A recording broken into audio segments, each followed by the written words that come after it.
Good evening, it's 8 o'clock. I'm Sally Burdett, live from Johannesburg. Your top stories tonight.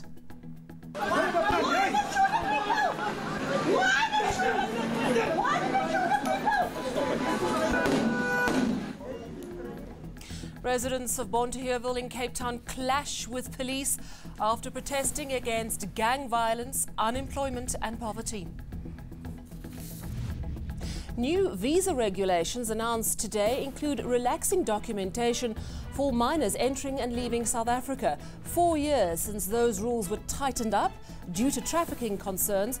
We find out why the change now. And Cyril Ramaphosa expected to address the UN General Assembly shortly. This after US President Donald Trump in his address accuses Iran of sowing chaos, death and destruction. Start in Cape Town, where Cape Flats residents have had enough of gangsters terrorizing their communities. Residents from over 10 Cape Flats communities shut down parts of the city this morning in protest. They were met with stun grenades, rubber bullets, tear gas and water cannon fired by the police to disperse the crowds who were blocking major roads. Atium Tungana was there.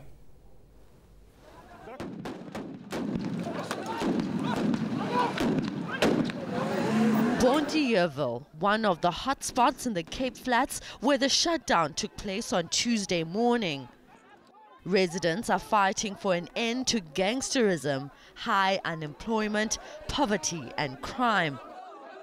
Our communities are being held hostage by gangsters, by crime. Every time of the day or night, we hear bullets. Our children are being mowed down, be they innocent civilians, be they part of gangsters, and we feel that we've just had enough. Kensington is another area that was shut down. It's surprising to us to see this amount of police presence. We never see it in our area. Although there's bullets going off daily in Kensington and Factorton on our people. The Human Rights Commission says this could have been avoided had government listened to the people. People have got the right to protest. They don't have a right to irresponsibility and also the right to be protest in peacefully. But what we have observed, obviously, all this that you mentioned about the action of the police must be referred to IPIT for investigation. Several people have been arrested here in Bonteheuwel, including some community leaders. Police will continue to maintain law and order. Atium Tungana, Cape Town. The Home Affairs Minister is going to make it easier for tourists to enter South Africa. Today, Malusi Gigaba announced a number of changes to visa requirements. Among them, families leaving or entering the country with children will no longer have to bring along documentation proving parental consent or an unabridged birth certificate. A child passport will do. Now, 4 years after tightening access, the very same minister has now relaxed the policy. Demakatso Tugwana finds out why. Changes to South Africa's visa regime are expected to improve economic activity locally as part of government's stimulus plan. But what do these changes entail exactly? We will rather strongly recommend that the parents of these minors carry this documentation. The tourism sector contributes about 2.9% to GDP and employs just under 700,000 people. Gigaba says travelers without the required documentation won't be turned away, but will be given the opportunity to prove parental consent. A new passport for children is also in the pipeline, but some say the minister's stance is as clear as mud. If you say to an international traveler that we strongly advise that you carry this type of documents, you are simply saying that they should carry those types of documents. We need to have a clear policy position in terms of whether we want it or we don't want it. 4 years later, the minister has made an about turn, at least with regards to travelers into the country. But he will not concede that perhaps the regulations may have been prohibitory. Under the new regime, frequent travelers to the country will get a 3-year multiple visa entry, while those traveling for business and academics will qualify for a 10-year multiple visa. Foreign students who graduate at South Africa's universities with critical skills will be given an opportunity to apply for citizenship. Dimakatso Tugwana, Pretoria. The Nugent inquiry into tax administration at SARS continued today after a break of a few weeks. The third phase of the commission is focusing on how suspended SARS Commissioner Tom Moyane and his team awarded contracts to various companies without apparently following proper procedure. Consultancy firm Bain, appointed to restructure SARS, has instead been blamed for creating inefficiencies at the receiver of revenue. Bain Managing Director Vittorio Massone was supposed to testify again today. However, his legal team says he's unwell and is undergoing treatment in Italy. Now, the company has not confirmed if it will pay back its SARS consultancy fee. Winnie Nomzamo Madikizela Mandela has received a posthumous Freedom of the City of Johannesburg award. Madikizela Mandela passed away earlier this year at the age of 81. Now, it's the city's highest honour, and it was conferred a day before her birthday. Slindile Masikane has the story.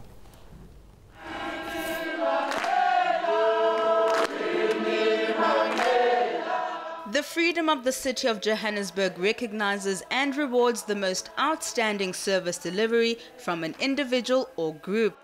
Winnie Madikizela Mandela dedicated her life to the liberation of oppressed people in South Africa.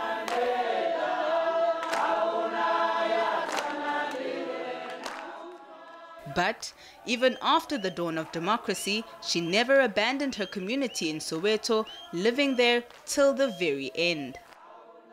Despite these threats, she remained defiant and continued to speak truth to power. But Winnie's many sacrifices and contributions have been reduced to nothing more than a footnote in the pages of the history of man. Others believe more needs to be done to solidify her contribution. We can't honor Umama Winnie Mandela while the city of Johannesburg still has colonial and apartheid statues and symbols. It's a direct contradiction to her beliefs and what she fiercely fought for in her life. The Plaque statue must fall from the city so that her soul can rest in revolutionary peace. Madikizela Mandela's daughters received the accolade on her behalf, which is accompanied by a valuable gold medal. On the eve of her birthday, Mama Winnie has, through this award, been immortalized once again in South African history books. But calls have also been made to honor her legacy by embodying the values she lived by. Slindile Masikane, Johannesburg. Still ahead on eNews, we have your market news. And in international news, a Pennsylvania judge is shortly expected to hand down sentence to comedian Bill Cosby, who of course has been convicted of sexual assault.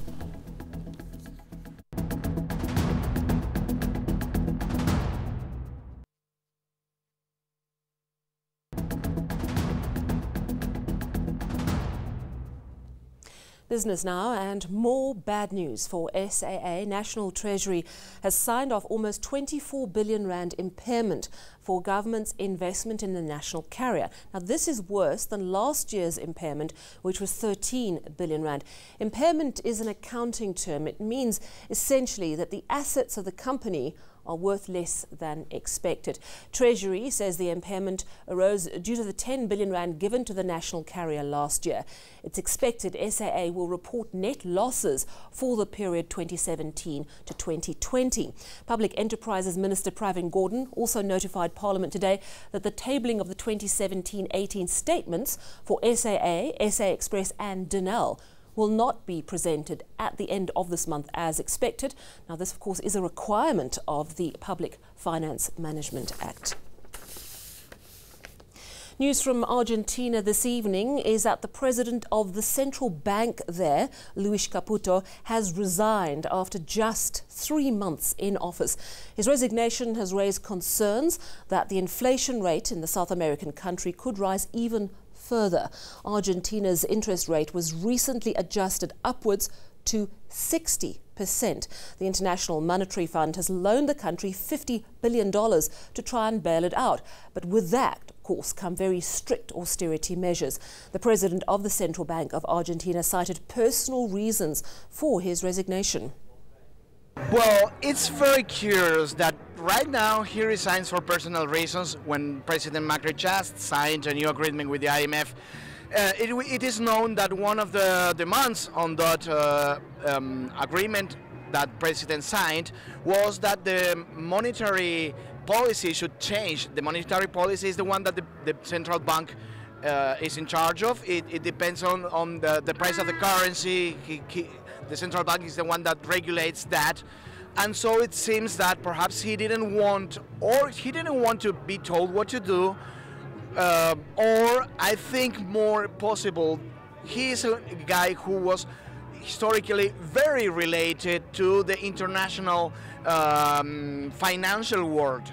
And I think that he might have preferred to quit and keep his old good friends in good terms and not to be forced to do something that he didn't want to do and to be seen with funny eyes by his other friends. Well, let's take a quick look at today's markets now.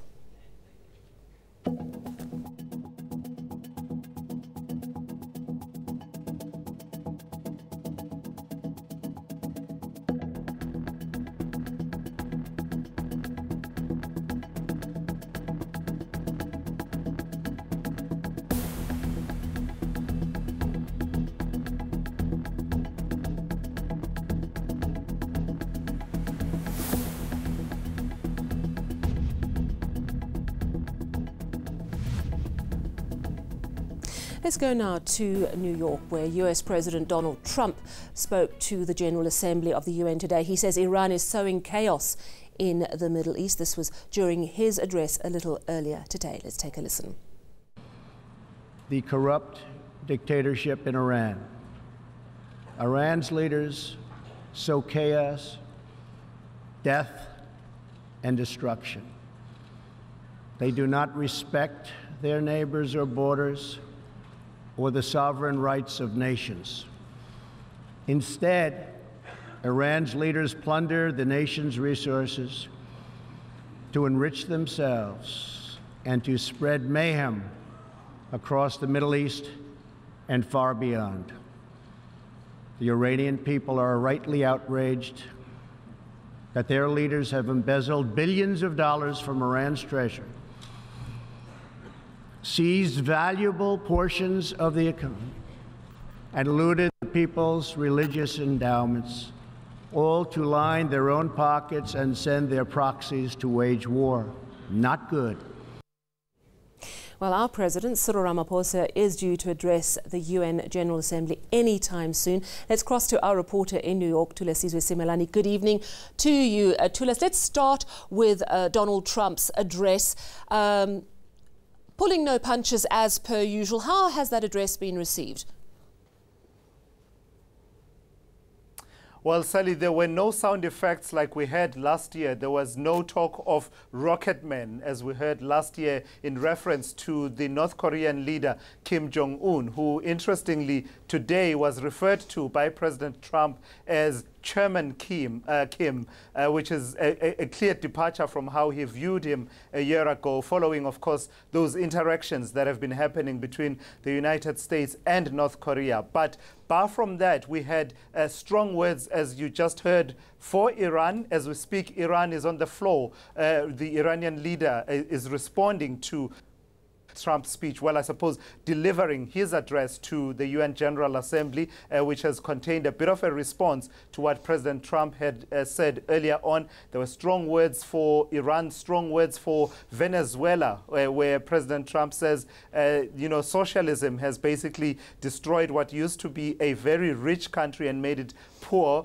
and he's basically calling for a stepping up of sanctions against the Venezuelan leadership, and strong words for OPEC, the Organization of Petroleum Exporting Countries, whom President Trump said are ripping off the world, and he doesn't like it and no one should like it, and he will not stand for it. He also made it very clear that they're only going to do business, the US, with their friends. Now, our president is due to speak very soon. What can we expect? Is it going to be putting South Africa on the market, saying we are friendly? What do you expect from our president?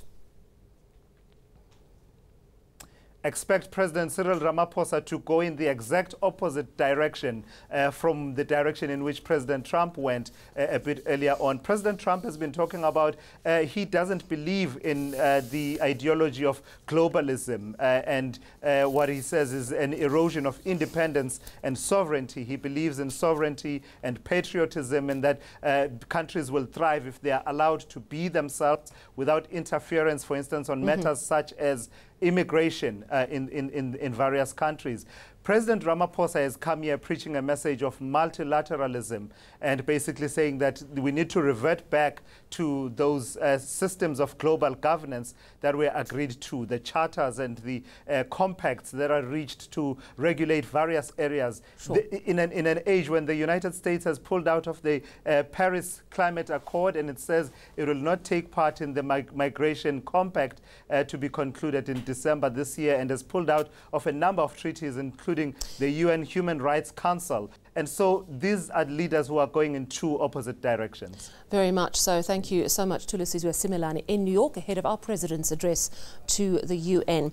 Well, we have some breaking news for you now, and Bill Cosby has been sentenced, yes, and it seems jail time, 3 to 10 years in prison for sexual assault. That's the breaking news this evening, between 3 and 10 years for sexual assault for Bill Cosby. Of course, he has, of course, been accused or found guilty, rather, of being a sexually violent predator. He must undergo counselling for life, appear on the sex offenders registry, and in that breaking news, he will be serving time behind bars. We have your weather with Joel in Cape Town.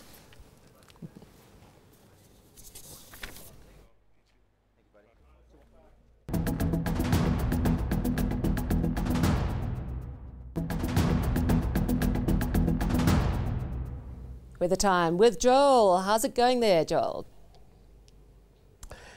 Thanks, Sally. Well, we have two cold fronts that are going to be sweeping across the western and southeastern parts of the country tonight, and we are going to be seeing cloud and rainy weather going on over the western areas of the Western Cape. At the same time, isolated thunderstorms are expected through the rest of the night over the Free State and parts of southeastern South Africa. And as we start Wednesday, we will continue to see a little bit of rain for the westernmost areas of the Western Cape, and there will be very isolated thunderstorms extending from the western areas of the northwest down into parts of KwaZulu-Natal and the eastern areas of the Eastern Cape. Then later on in the day, things are going to dry out for the western sections. We will stay with mostly sunny skies for the western and central areas, and it will be partly cloudy and hot for northeastern South Africa.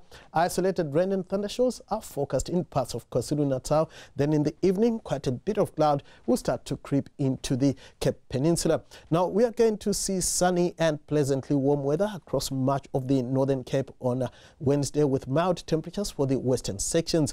Light rain showers are forecast for the first half of the day over the western areas of the Western Cape. Cape Town warming to just around 18 degrees. It's going to be sunny and warm over much of the Eastern Cape. Mild, however, as we go towards the coastal areas. We stay with isolated rain and thunderstorms for much of KwaZulu-Natal. Pretty hot for the northeastern sections. Another hot day is forecast around Mbombela, peaking at around 36 degrees, even hotter for Skukuza, shooting to 40 degrees. Limpopo will also stay sunny and hot with highs in the mid to upper 30s in most areas. It's going to be partly cloudy, dry and hot for much of the northwest. Then in the Free State, we could see mostly sunny skies for the western sections. And lastly, in Gauteng, we're expecting a partly cloudy, dry and hot day once again. That's all from me. Back to you, Sally. Thank you so much, Joel Guy in Cape Town. Before we go, let's just recap your top stories this evening. Cyril Ramaphosa is expected to address the UN General Assembly shortly, any minute now, in fact. And in breaking news, comedian Bill Cosby has been sentenced to jail time, 3 to 10 years in jail for sexual assault. That's your news. Good night.